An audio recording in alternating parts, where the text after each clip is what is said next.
Cavs come back from the All-Star break, and I'm not going to lie. I must have PTSD from last year because there's that feeling in my stomach where I'm like, oh no, is it happening again?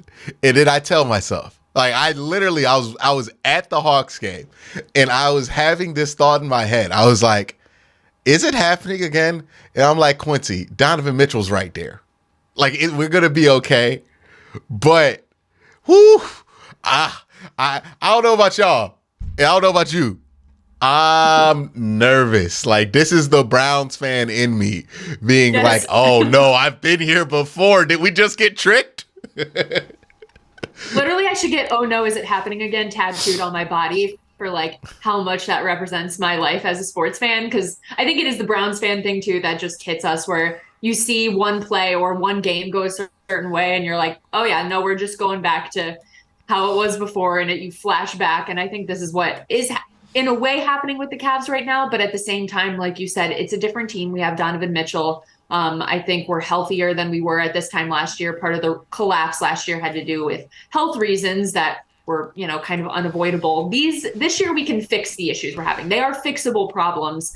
So it'll be interesting to see if they do actually fix those over the next month. Yeah, and the important thing is they're like 5 games away from the play-in, right? Like last year there wasn't this much distance between them and the play-in. The injuries aren't there. And also we started off hot with the schedule, right? You get Denver, I don't know what. You play Atlanta on the back end of a back-to-back where you had to travel on the second night. So you can argue that was a schedule loss, right? Like that's why they came out, played so badly, shot so poorly.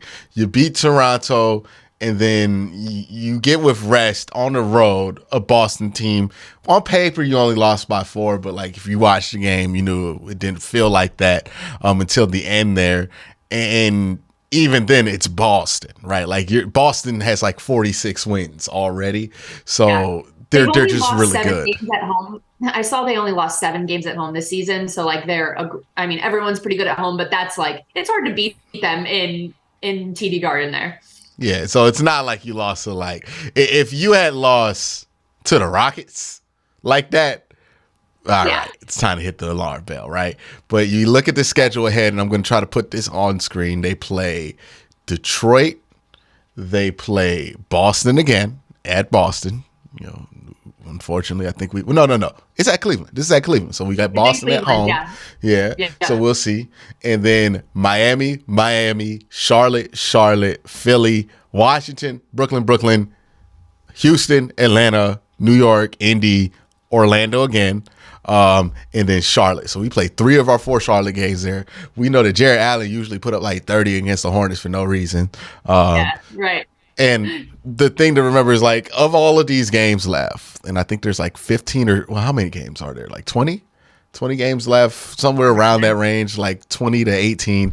And you only need 11. And there are more than 11 games. I think we went through it before the show started. And we saw that this team should probably get to like 53 wins. 55 would be a delight. 53 would be expected. 50 is probably like, if they don't get to 50, we're going to be like, why do we keep stinking after the All-Star break? Because that would be a losing record at that point after All-Star. What is your concern coming out of this All-Star break and being in this funk again, as it seems like this team kind of goes up and down? Yeah, the funk is tough because we are supposed to have one of the easier schedules for the rest of the year compared to all of the teams that are ahead of us in the Eastern Conference. So I know the 76ers have like an extremely hard schedule left. A lot of the other teams up there have some tougher games, and we have like played 4 more games or somewhere around there than like everyone else above us. So we have more rest throughout the rest of the time, like not as many of those back-to-backs. Whereas other teams are going to be dealing with, limited rest. So those things should be benefiting us for the rest of the time. And it will be concerning if this pattern after the All-Star break continues where we're not able to get some of those wins. And like, look, what we've had so far, like you went over, Denver is a very good team. Like it's a tough loss, but a great team. The Atlanta one sucked. Like that one was a bad loss. shouldn't have played as poorly as we did. We finally beat Toronto, which was great because we were 0-3 against them so far this season. So it was really good to get a win against them. And then you play Boston away in their house, who's a really, really good team. So I don't want to hit the panic button quite yet. But like we said, if it continues in some of these next games where you're playing Detroit, like that should be a definite win. Some of these back-to-back ones that we have where it's like Miami, Charlotte, like you should at least for Miami be getting one of those. You should probably be beating Charlotte in both of those games. So we'll be looking to see just are they closing out the games that they are supposed to close out with such an easy schedule for the rest of the season. Yeah, the last back-to-back they have is their second game against Charlotte. That's 2 games. And then they go home to the 76ers.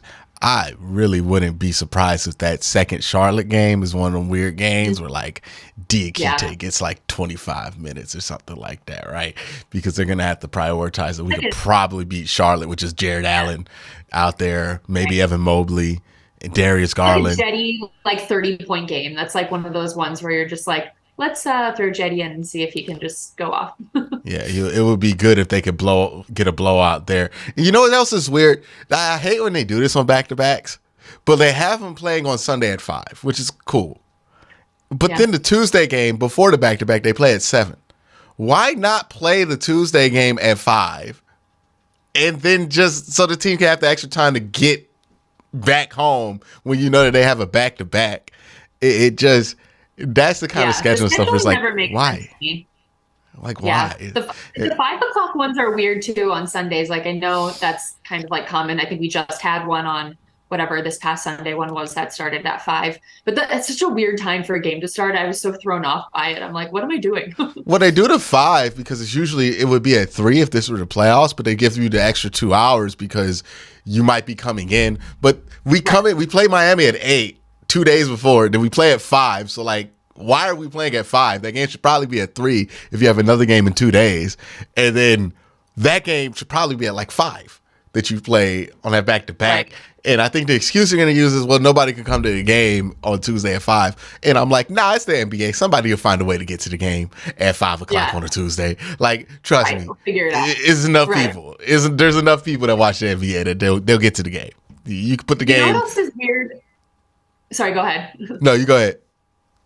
I was going to say, you know what else is weird with scheduling is like when we don't have that many nationally televised games, but watching the Boston game, it literally took like 20 minutes for the actual game to get started. And on Bally, it takes like 7 minutes. Literally, I was sitting there for 20 minutes like, is this game happening? Like, what are we doing here? It takes so long on the nationally televised ones on ESPN. Yeah, they had like different packages too. It was like it was planned for it to.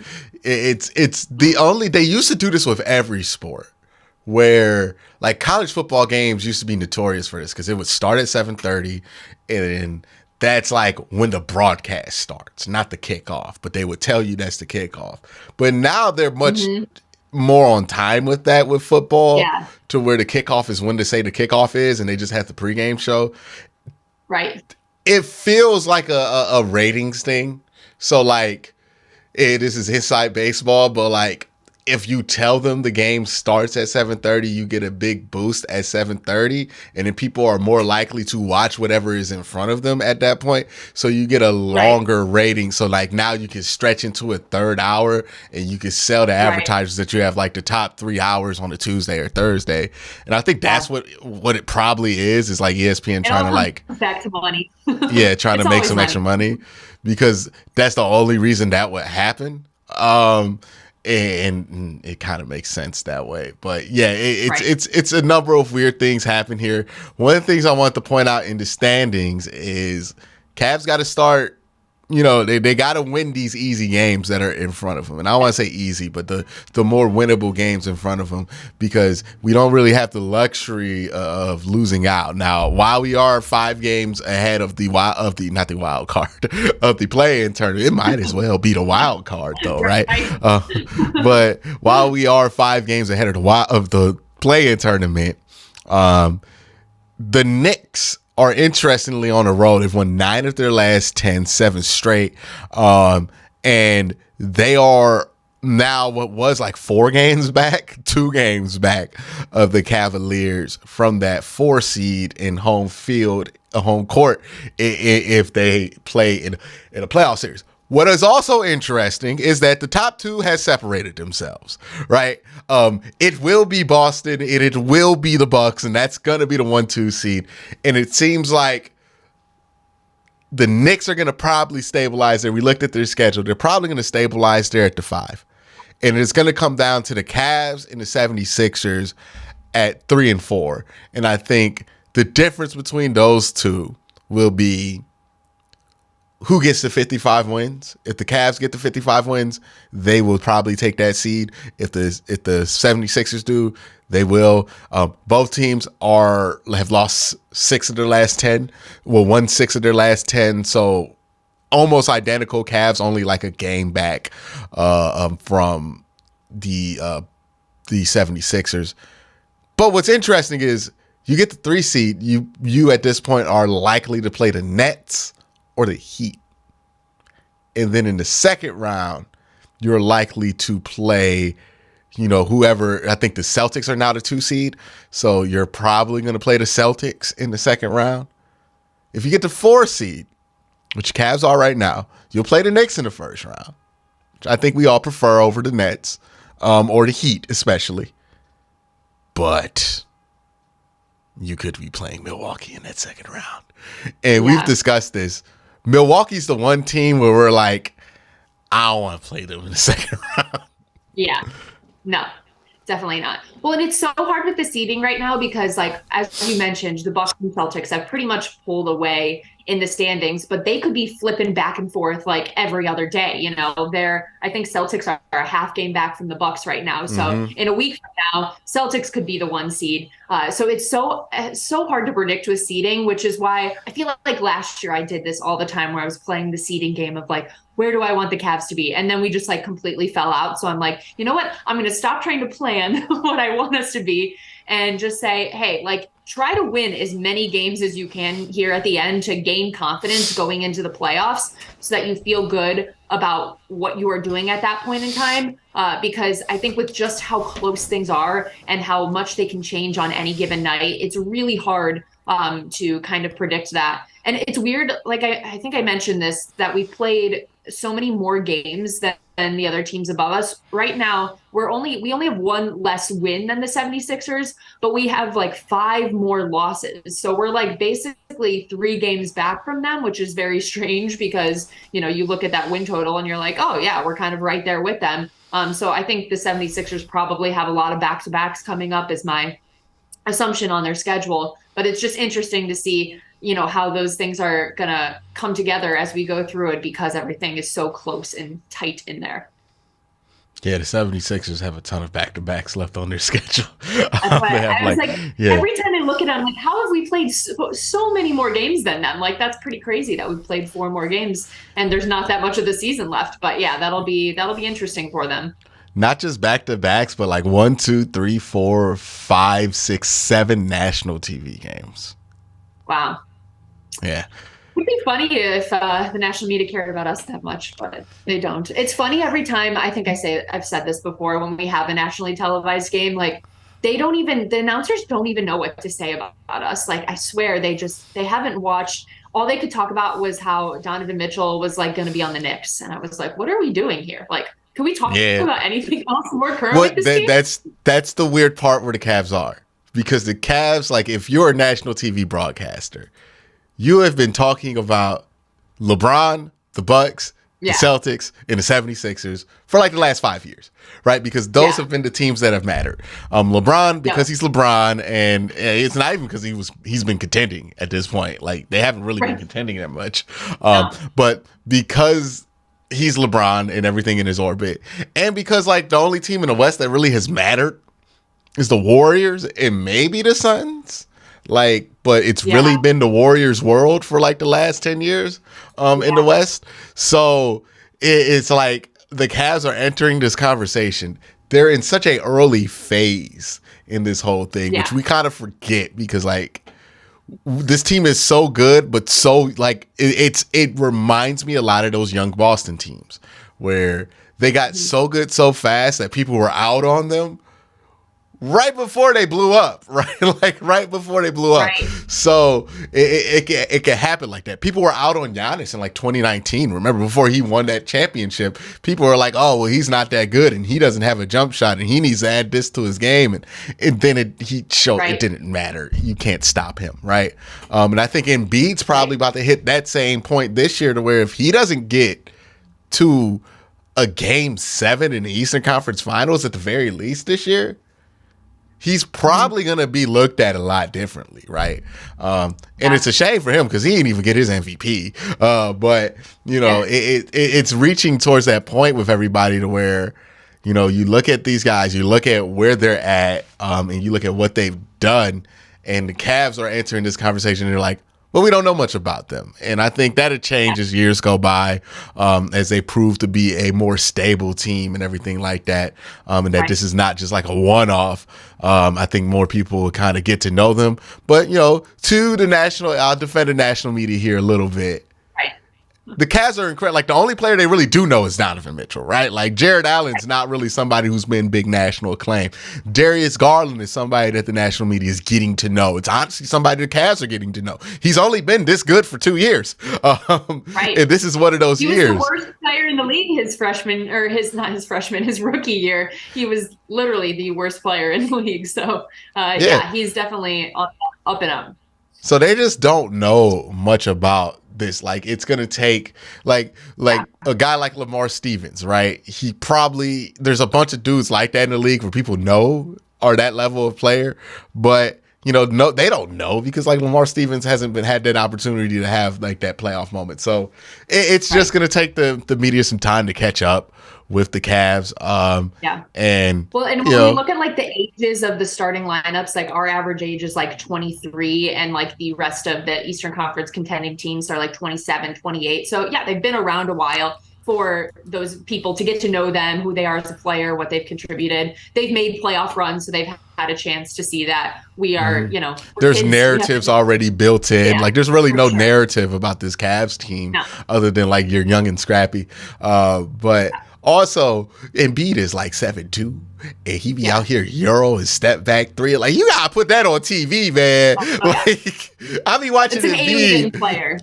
I be watching Embiid, and I'm like, Shaq would have worked in today's game. Like, that's crazy because that's as close as we're getting to Shaq. Like, that is a man who is like he makes.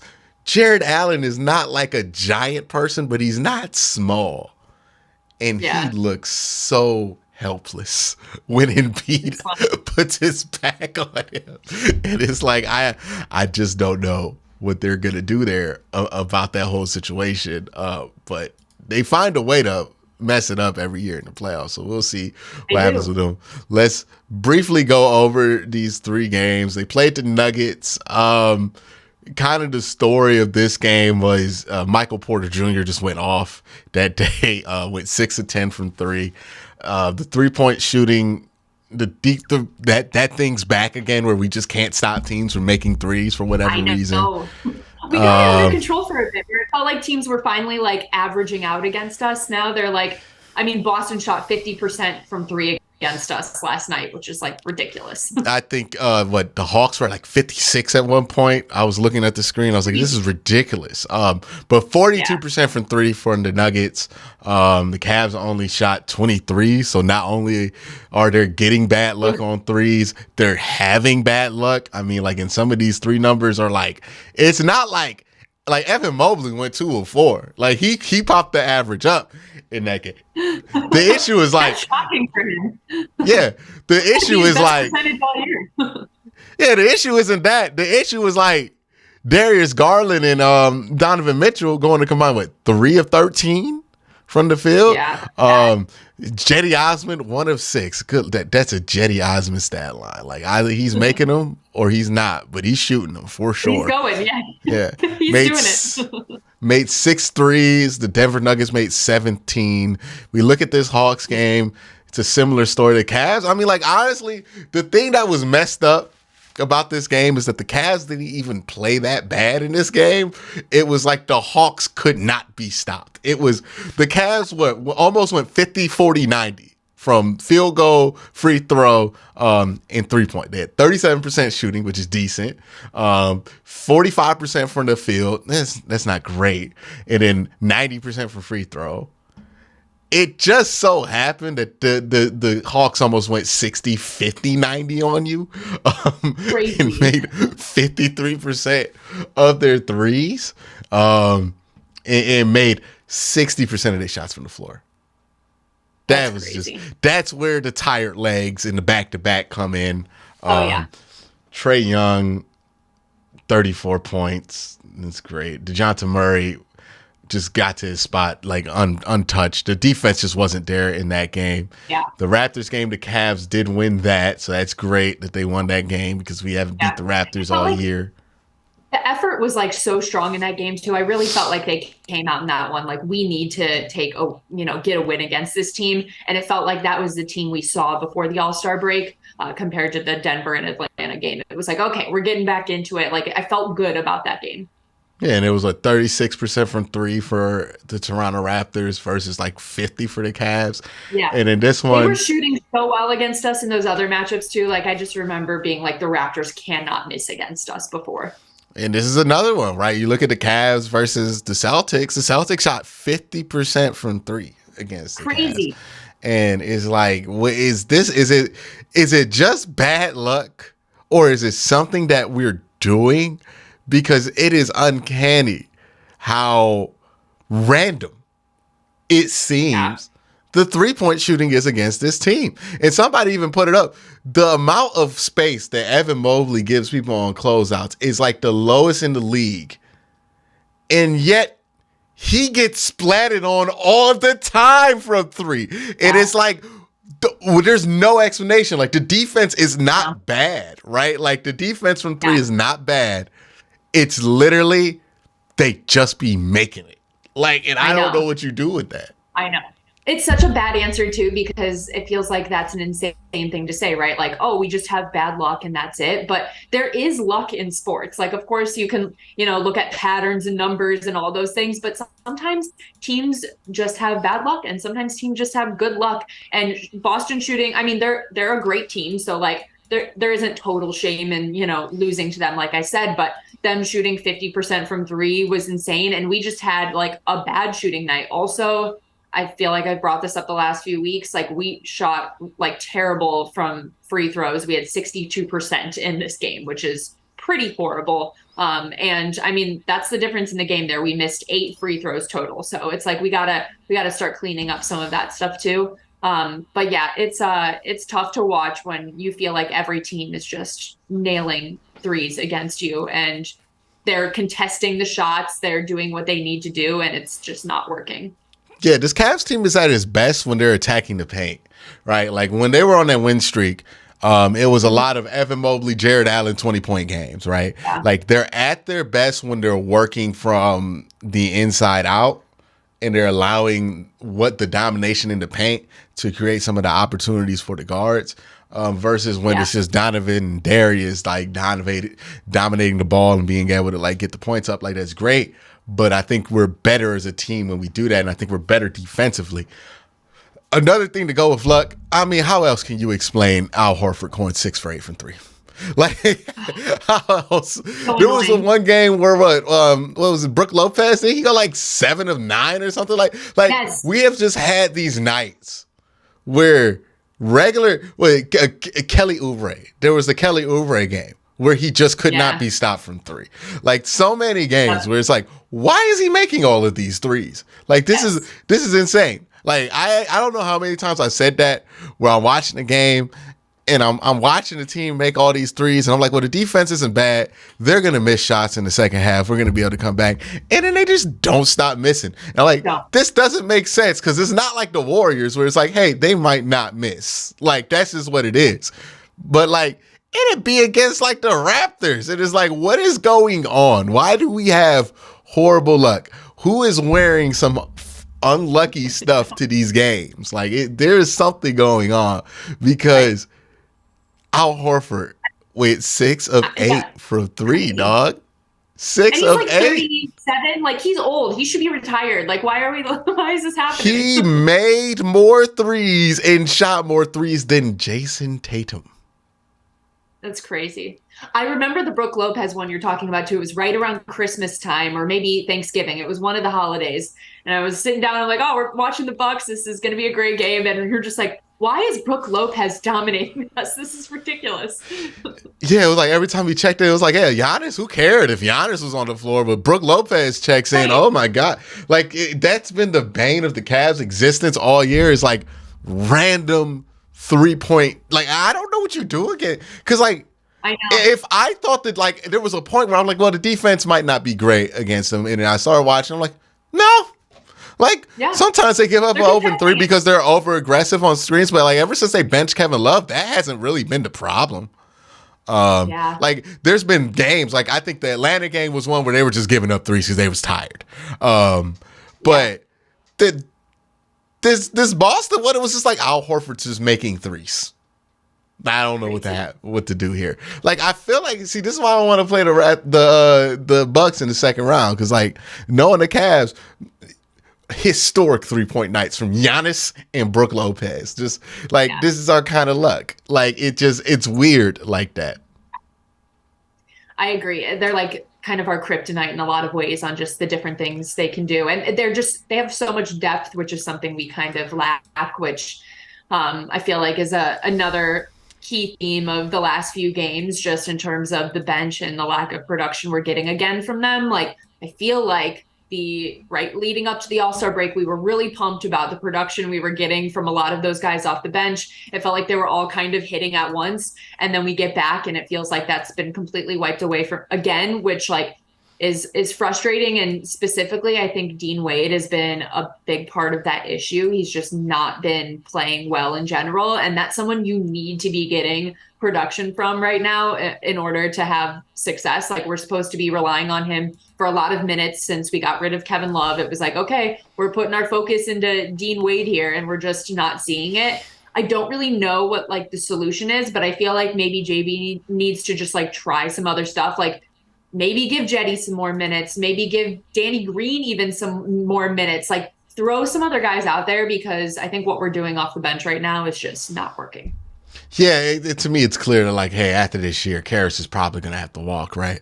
Like, it doesn't make much sense for us to re-sign him and to extend him because the bench scoring isn't there. They're gonna like they have issues right now, and I don't think any of these issues are really solvable during the No. season. I think it's just gonna be stuff that they're gonna have to really invest time in the off season in fixing, whether it be a small trade here or there, or some free agent moves.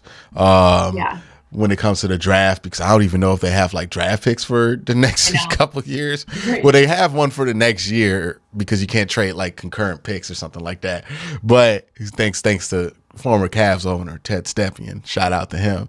But it's one of those things where it's like, okay, one of the issues, we built a good core with Darius Garland, Donovan Mitchell. Now we need to be able to find a way to reconstruct the bench.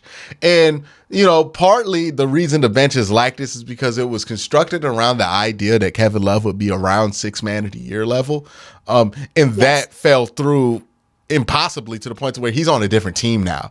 So Right. once that went through, the idea that we're just going to have a great bench, I think is just lost at that Yeah. point. So find a Right. way to pick and choose your pieces. Is it going to be Ricky that stays? If it's Ricky, then you got to build pieces around that. They like bench second units are much like starting fives, where you have to build it around somebody.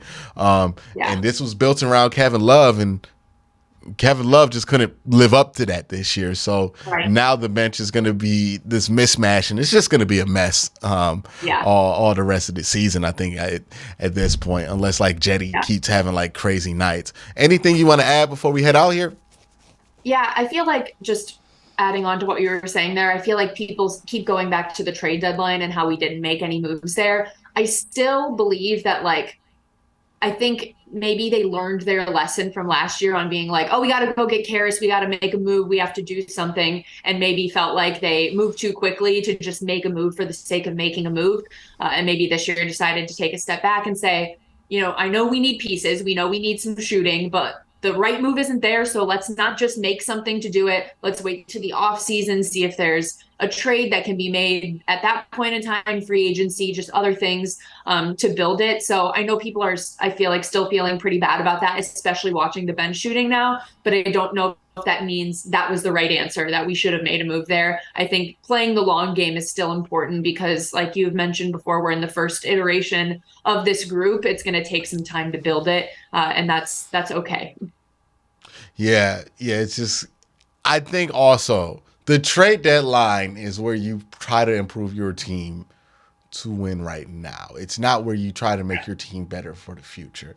And the Cavs aren't going to try to make moves that are going to make them good right now because they're right where they're honestly ahead of where they want to be. So the idea of like, hey, we got to capitalize and make sure that we can get to the third round, like that's not where they're at. In maybe 2-3 years, and honestly, it might be 4 years, they might be at the point to where it's like, okay, we're on the cusp. We need somebody to take us over the top.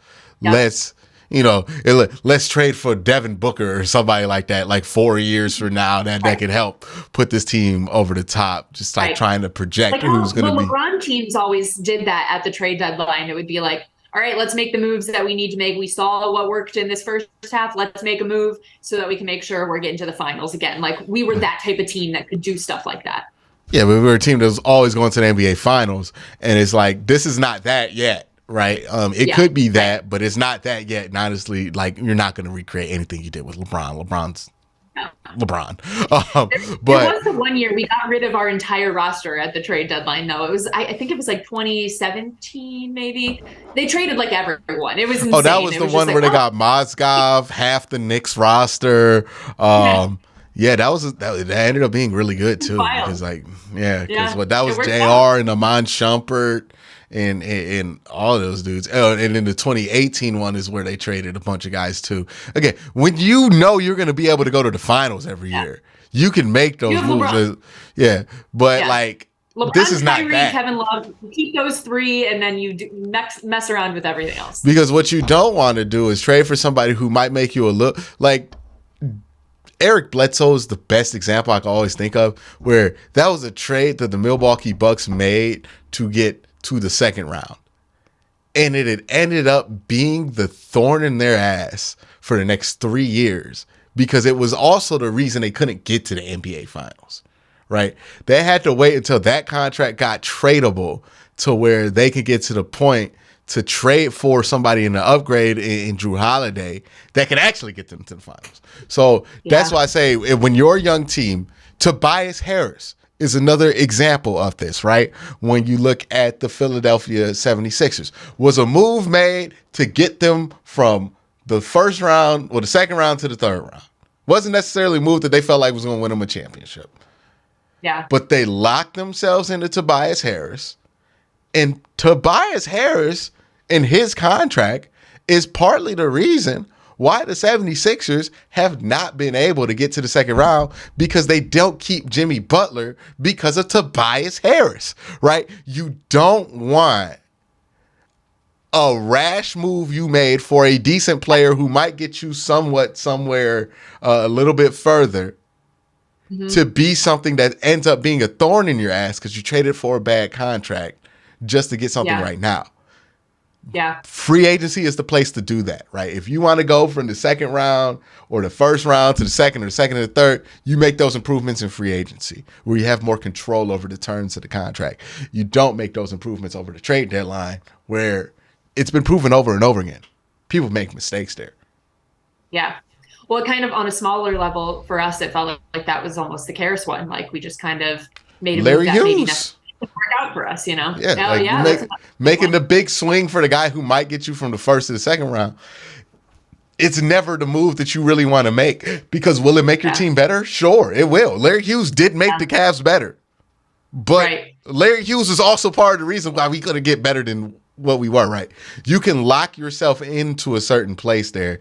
And the Cavs have to be careful of that because They have 4 guys that they're trying to keep that are going to be expensive. Yes, 3 gotta that be are going to smart. be really, really expensive, right? To the point where it's going to be hard to be able to negotiate how you're going to get all 3 of those contracts I on know. at the same time. Right. So, like, that's what they have to deal with, and you don't want to lock yourself. Like, do we want to be living in a world where we lose Evan Mobley because we traded for, like, what's his name, Jay Crowder or something like that? Like, do we really want to live in that world where that's Right. why we lose Evan Mobley, right? You got to be Yeah. careful about these things, and I think that's what they're being mindful of. It's frustrating in the time, but also they're probably Right. going to win some more games in later this spring, and we'll see Yeah. what they are in the playoffs. But anything else, Ab? Yep. No, that's it. We got a month left, so it's kind of crazy. It's all coming together here. It's all coming together. Make sure you follow Ab on Twitter at Abby_Mueller. Check out her podcast, Just a Girl from Cleveland podcast. It's on Spotify, Apple Music, anywhere where podcasts all available. She is there. Make sure you check out her digest on Sports Illustrated Digest. She does a Browns post on there, so check that out as well. And just again, make sure you follow her so you can keep up to date on all of her stuff she covers. Browns, Cavs, Guardians, Ohio State, all of those things that y'all love on her podcast. So make All sure y'all things check it all out. Ohio. For everybody else, y'all have a great day. Have an even better night. And hopefully the Cavs can stop getting shot on for 50%. Maybe that's what we're going to have to do. Just going to have to talk it into existence. Like, you know.